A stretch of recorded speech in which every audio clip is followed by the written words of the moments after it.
Weh korang, dengar sini. Kita kena buat lakaran projek sains. Korang rasa nak kena buat tajuk apa? Aku rasa kita buat pasal kita semula je. Senang nak cari bahan.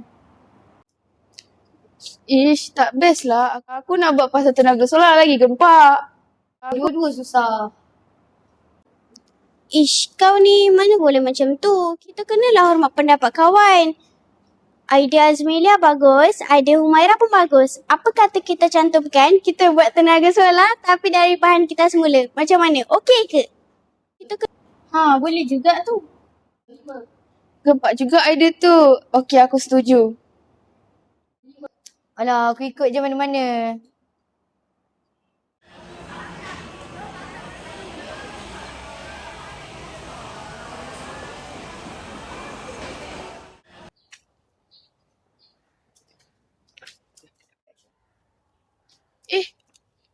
Weh, kertas tadi hilang lah.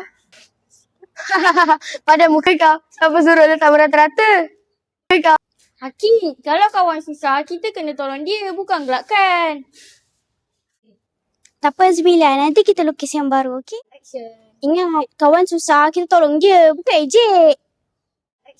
Maaf Azmelia, aku terlebih gelap pula tadi. Tak apa, terima kasih korang sebab dah tolong aku tadi.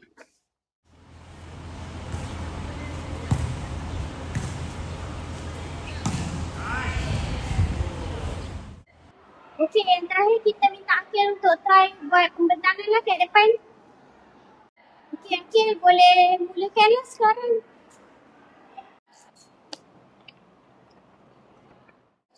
Boleh ke? Boleh.